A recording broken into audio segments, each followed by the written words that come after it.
plus. Dans cette vidéo, je vais vous présenter mon installation. Celle-ci est composée d'un bac d'environ 450 litres et d'un second bac d'environ 130 litres. Les deux cuves sont raccordées sur une cuve technique en sous-sol qui fait environ 150 litres. Ces deux bacs sont orientés plutôt mixtes, c'est-à-dire peuplés de SPS et de LPS.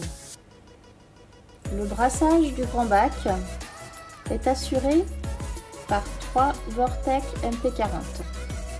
Le brassage du petit bac est assuré quant à lui par 2 Vortec MP10 et une Nero 3. L'éclairage du plus grand bac est effectué par 2 rampes GNC Blu-ray Pro M. Elles sont associées à 2 barres Silver Moon Reblue. La ventilation du bac est effectuée via un ventilateur Profilux de chez GHL. Sa vitesse est réglée automatiquement par le Profilux selon le dépassement de la température.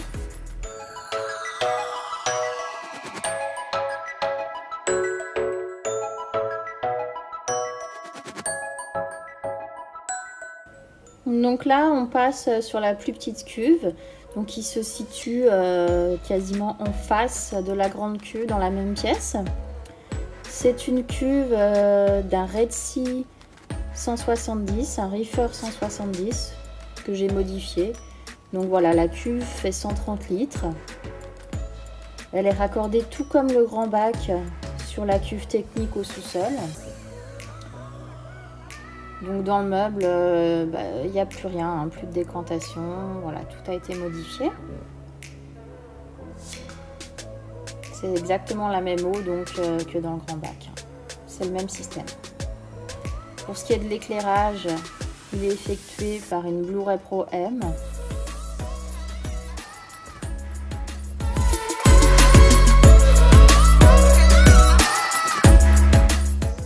Nous voici maintenant au sous-sol, donc on est exactement sous les deux bacs, dans une cave.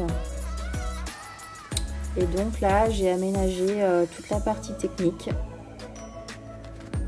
Une petite pièce dédiée rien qu'à cela. Donc là, on commence à apercevoir la cuve technique. Elle fait 120 litres. Donc les tubes de descente, donc 2 tubes de descente principale, 2 tubes de descente de secours. Les descentes principales arrivent directement dans le filtre papier.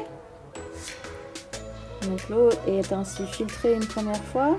Ici on peut voir les sondes du Profilux. Ensuite j'ai un tout petit refuge où je mets de la Kaeto qui est éclairé en inversé par rapport au bac. Ici, j'ai un passage forcé dans du charbon. Ensuite, un filtre fluidisé où je mets de la résine PO4 qui me permet de maintenir mon taux de PO4 à 0,03, 0,04. À côté, on peut voir les biopelets. Donc également dans un filtre à biopelets. Derrière, on a l'écumeur.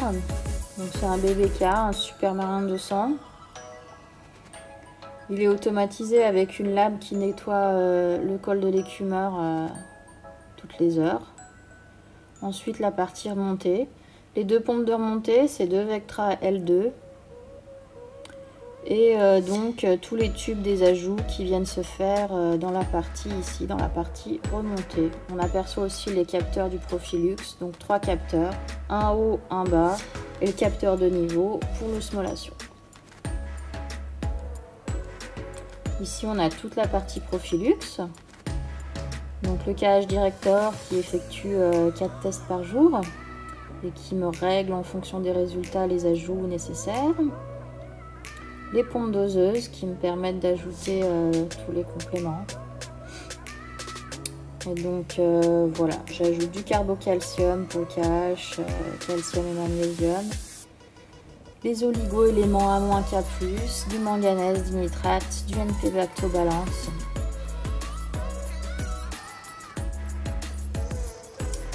et de l'eau de mer toute simple pour compenser les tests du Carriage Director.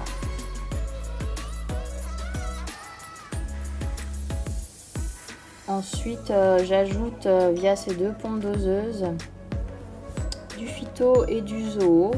Donc toute la journée, j'ajoute le phyto la journée, le zoo la nuit. Donc c'est ce qui me nourrit le bac. Et puis voilà. Le zoo et le phyto arrivent directement ici au niveau des pompes de remontée. Le tableau électrique dédié uniquement aux deux bacs.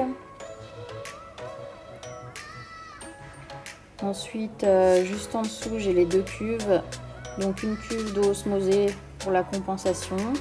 Ensuite, à gauche, la cuve que je me sers pour les changements d'eau, pour faire le mélange. Les deux cuves font 60 litres. Donc l'eau osmosée arrive directement ici. J'ai également la sortie vers les égouts juste ici, ce qui me permet de faire les changements d'eau directement depuis la cuve technique.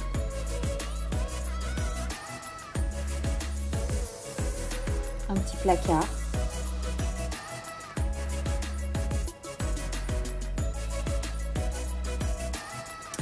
Le groupe froid qui est presque prêt pour cet été. Plus qu'à faire une petite révision et c'est reparti. Ensuite, juste au-dessus, alors c'est une aération, hein, ça donne directement sur l'extérieur, ça permet de bien ventiler la pièce. Un petit bac à bouture, c'est un chalot d'1,20 m. Donc quand je taille, voilà, toutes mes petites boutures vont ici.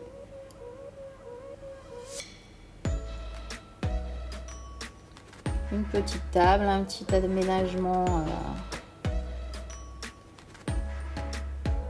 Et voilà. Donc cette petite pièce bien pratique, directement sous les bacs. Donc là, on a le gros bac qui est juste au-dessus. On est vraiment pile en dessous.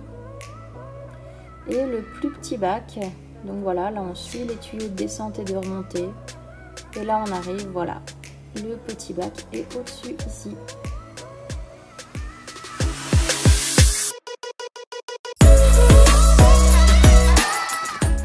Donc en ce qui concerne la gestion du bac, comme je vous l'ai déjà dit, c'est effectué par le Profilux 4 de chez GHL, donc qui me donne en permanence les données du bac. Ici on peut voir la température, le pH, la salinité, le redox. Ensuite à côté on a le cache. Donc le test est effectué 4 fois par jour, ce qui permet au Profilux d'ajuster les doses de carbocalcium en fonction des résultats.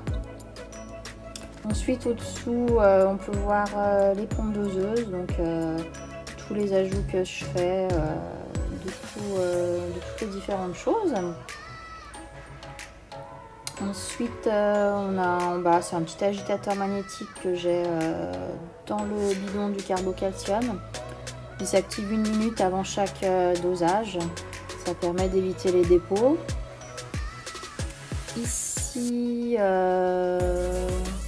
ici, on retrouve donc tous les appareils qui sont connectés sur mon Profilux. Donc on a les deux pompes de remontée pour chacun des bacs, l'écumeur, le chauffage, l'éclairage du refuge, la lame d'écumeur de nettoyage, l'osmolateur, le réacteur à pellet, la pompe du groupe froid, le groupe froid. Et c'est à peu près tout. Ce qu'il y a ensuite, ça concerne un autre bac que je vous présenterai dans une prochaine vidéo. Ensuite à côté on peut retrouver donc ces différentes pauses nourrissage et maintenance. Donc les pauses nourrissage, ça consiste à arrêter, donc c'est quelque chose que j'ai programmé, hein. Dans mon cas ça arrête uniquement les pompes de brassage. Donc j'ai une pause de 5 minutes ou de 30 minutes au choix. Donc au bout de 5 minutes les pompes de brassage se réactivent automatiquement. Ensuite, j'ai des maintenances donc, que j'utilise pour un peu tout, principalement pour les changements d'eau, hein. Donc j'active la maintenance, ça me coupe les pompes de remontée, l'écumeur, tout ce qui a besoin en fait d'être déconnecté pour faire un changement d'eau. Ensuite, je le réactive quand j'ai fini. Si j'oublie de réactiver, voilà, ça se réactive tout seul au bout de 60 minutes ou de 120 minutes selon ce que j'ai sélectionné. Donc c'est quand même voilà, super pratique. On appuie sur un bouton et tout s'arrête, tout est prêt pour le changement d'eau.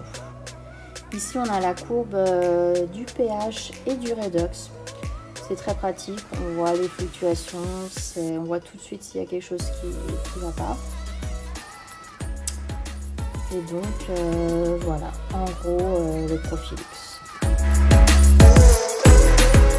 C'est lui qui surveille intégralement tout mon bac, qui m'avertit dès qu'il y a un souci. La moindre petite chose qui se passe, j'ai une alerte. C'est un appareil qui est vraiment super et qui fonctionne au top sur mes bacs depuis 3 ans. Je vous remercie à tous pour avoir regardé cette vidéo. Vous avez pu découvrir mon installation.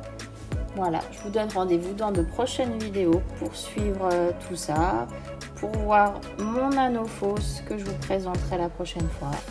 Et voilà, bonne journée à tous et merci.